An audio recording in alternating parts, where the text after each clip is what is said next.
Welcome to the class in the series of Jurisprudence. Today we are beginning with a video on custom. As we all know, the custom is a source of law as per jurisprudence. So in this video, we are just going to understand what is custom, how custom becomes legal, what are the differences of various customs. Okay, so let's see. Yes, the question is, what is a custom? Custom may be defined as the uniformity of conduct of people under like circumstances. That means uniformity of conduct related to a particular place. Okay, say for example, if we take Mumbai for an example, people living in Mumbai, okay, they will have a uniformity of conduct, isn't it? Even if we say it is a cosmopolitan city, it is multilinguistic, it is multi-religious, irrespective of all these things, because of the place we all live in, it has certain uniformities in the conduct of people living here, isn't it? Yes. So this uniformity becomes a custom. I'm not saying that this uniformity is a custom, but this uniformity of conduct specifically related to a particular place, if it is agreeable and beneficial to the people in large, it becomes a custom. Say for example, Mumbai local trains are very famous. Everyone knows. People in Mumbai clearly knows how the custom of how the practices followed in the train became a custom, isn't it? Say for example, if a person travels from Churchgate to Virar, suppose there is a rule that a person who boards from Churchgate has to get up after Borivali to give place to another person who also boarded from Churchgate and will be getting down only in Virar. Okay. Suppose if this is a custom, it becomes acceptable to larger community of commuters, because thereby we are ensuring that a person gets some time to sit. Okay, isn't it? So, and this custom is specifically related to people in Mumbai and maybe people who are traveling by local trains.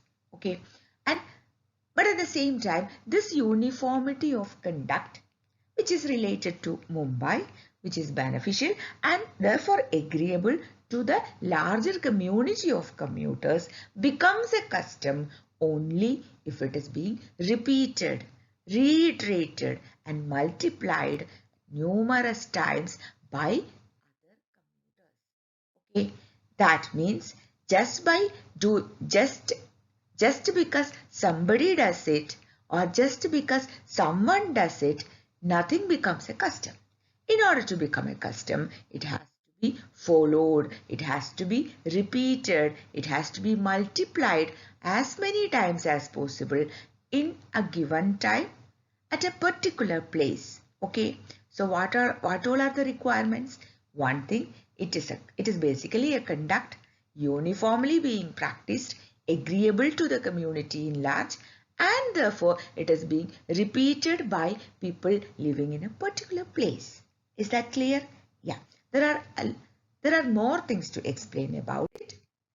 That is, basically the law in India is influenced by common law. Everyone knows, isn't it? Yes. So what is common law? Basically a collection of customs and usages. Okay. And therefore we need to understand how custom, the word custom, is distinguished from the larger collection of common law. Okay.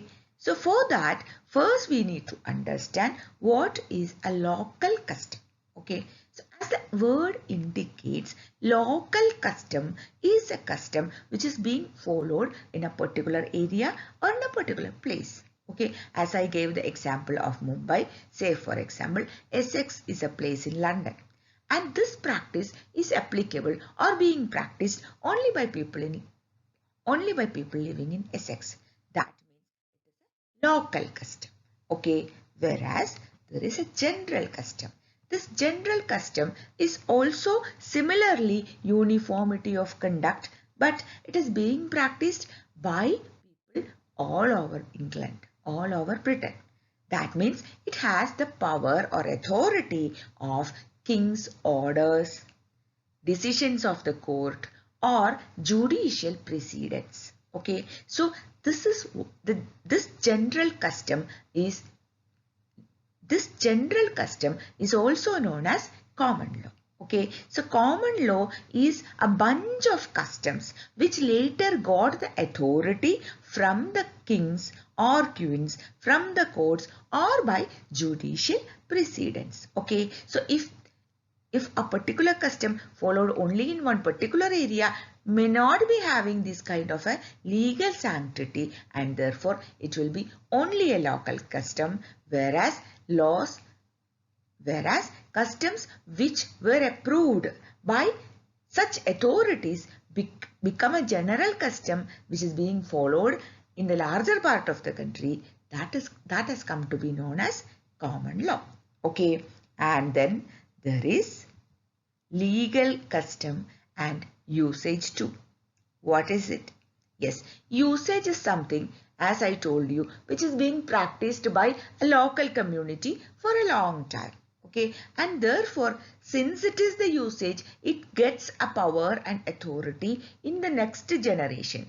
How does it happen? Because they will follow what their ancestors followed.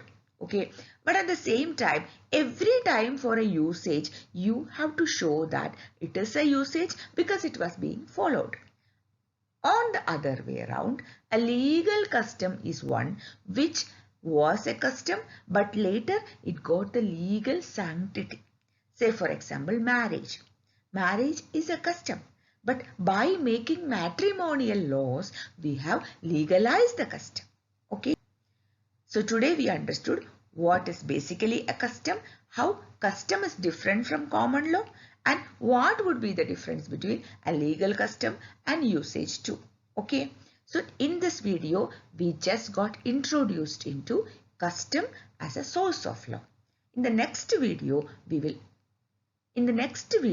we are going to learn what are the requirements to validate a custom as a source of law. Okay. So till then, if you have any doubts, please make use of my comment box. I'll be very happy to help.